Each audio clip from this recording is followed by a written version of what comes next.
The graph has to be what? When we fold the paper, what is that called? Symmetrical. It has to be symmetrical. So totally makes sense.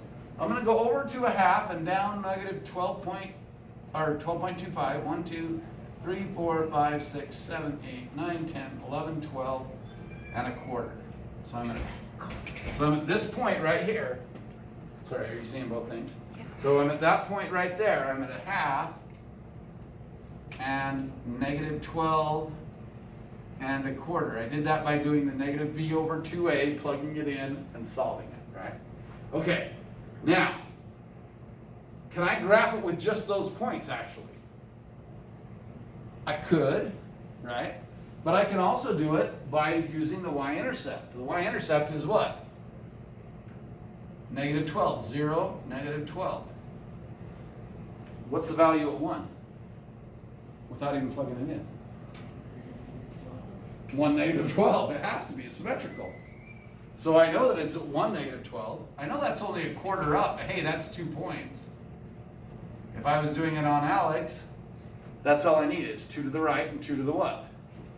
Left. So I have this point. This point is what? This point is 4, 0. What's this point? Negative 3, 0. I found that by finding the zeros. Can I just graph it now? Yep. Did I use the parent graph to graph that at all? No. What did I use? Zeros.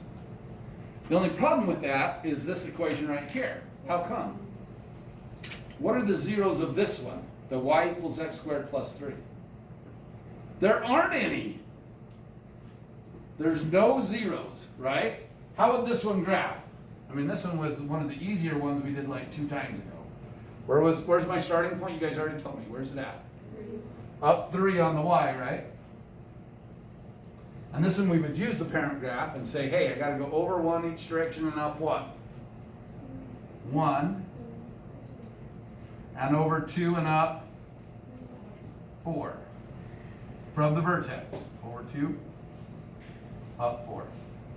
Over 2, up 4. That's what it looks like. What are the zeros? There aren't any. Well, there aren't any real ones. This is where it's going to kind of blow your mind here for a second. Okay? What if I set this equal to 0 and tried to solve it? Oh, hello. Sorry, plus 3. Can I solve that equation? I can. How do I do it? Subtract 3 both sides. This is just, old way of doing it. Can't factor it, obviously. But I can solve it by doing this and then taking the what? Square root of both sides. What is that? X equals plus or minus square root of negative 3. Do that on your calculator. You square root of negative 3 on your calculator, and it will yell at you. Why is your calculator going to yell at you? It's an imaginary number. It'll either say imaginary value, or it'll say something like, I don't know what it's going to say. Domain error or something. I don't know what it's going to say. Non-real answer. Domain error. Imaginary number. I don't know. It depends on the calculator what it says, but it'll say something like that, right? Can you do square root of 3 for me, though? Tell me the decimal equivalent of square root of 3. 1.7. Do you want it rounded? Yeah. 3 decimal places. Yeah. 1.732.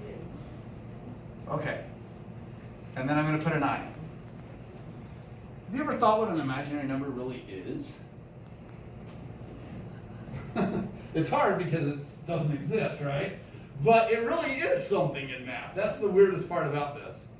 On a graph, it really represents something. Watch, I'll show you. It's kind of cool, actually. So here is 1 and negative 1. Okay. And these, 1.7 and negative 1.7, which is the square root of 3, I dot through there.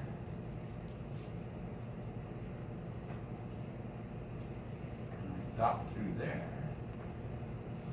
And by the way, if I go over 1 and down 1, it should be on there, and over 1 and down 1, it should be on there, and over 2 and down 4, it should be on there, and over 2 and down 4, it should be on there. that dotted line is the reflection, not across the x-axis, but across the what? Vertex. Those imaginary numbers are actually the zeros. Okay? If we were to what? Reflect it. Now, do we really ever reflect it? No, because it's imaginary. We really aren't allowed to do that. The actual graph is not the dotted one, it's the one above, right? But if I was to reflect it, it actually would give me the imaginary zeros. I didn't know that until I was a teacher for about 5-6 years, and I figured that out. But it took me a while. And here I am. I mean, heck, I took all kinds of calculus crap in college. I didn't know any of it. It's just kind of cool that the imaginary numbers, you automatically think, oh, they're imaginary, they don't mean anything. They really do mean something. They're the reflections of the graph. It's just kind of cool. Okay, you guys don't think it's cool. I think it's cool. That really this has zeros, and they are imaginary, but those imaginary zeros are actually the reflection across the vertex. Okay? All right, but nonetheless, this one is harder to think about doing it that way. Could I do it that way? No. Okay? I don't have any zeros. I have a y-intercept. The y-intercept is the vertex. So if I graphed all the x-intercepts, all the y-intercepts, and the vertex, how many points would I have on this one? 1 point, 0.03. Does that really tell me what the graph looks like? No, it tells you where the vertex is, but I would have to follow the parent graph. The only way to really graph this is following the parent graph. So is it smart to follow the parent graph? Yes, but look at this equation. Okay? If I wanted to use this and follow the parent graph, which is what I taught you how to do, by the way, what would we do to graph that equation up there? The old way, with what you knew before today. You would just simply find negative b over 2a, right? Find the vertex. From that vertex, I would go over 1.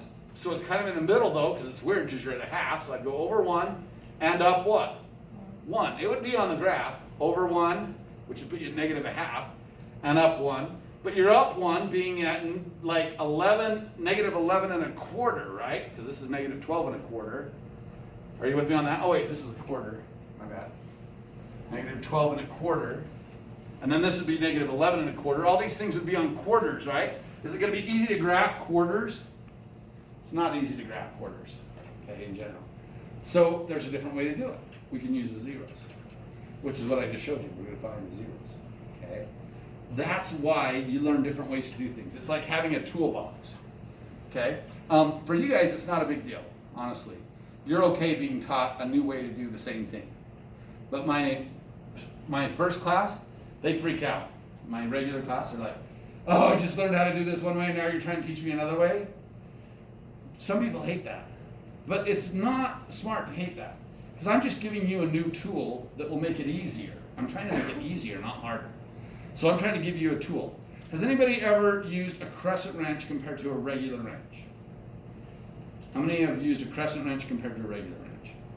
Which is better? If you can fit it in there and if it's the right size and everything. Is the crescent wrench better or is the regular wrench better? If I have a bolt, it's on pretty tight, and I want to try and crank that sucker off, what's going to be better, a regular wrench or a crescent wrench? The regular wrench is better. Why? What will happen with the crescent wrench? If you've used one, you'll know why. You'll try and tighten it up with the little thing, right? And you'll go to turn it, and what will happen? Inevitably.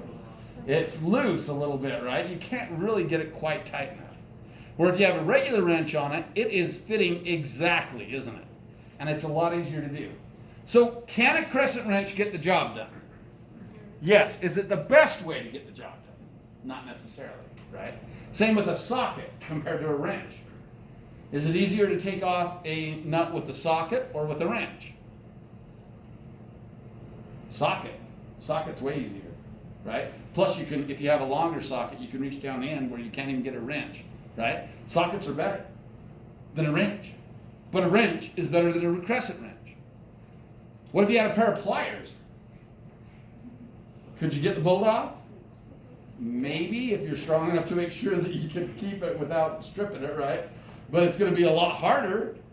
So can you have different tools in your bag that will make it easier?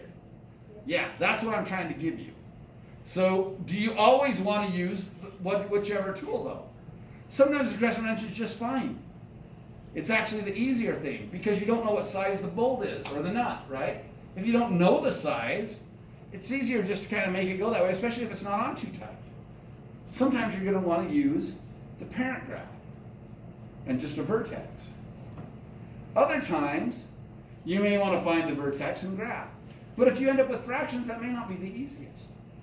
We could just use zeros and a y-intercept, which is what we're going to be doing today. We're going to be using zeros and y-intercept. It's another tool in your bag. Are you with me? That's what I want you to think of as you think of doing these problems. Okay, so open up your book. You can stop that now.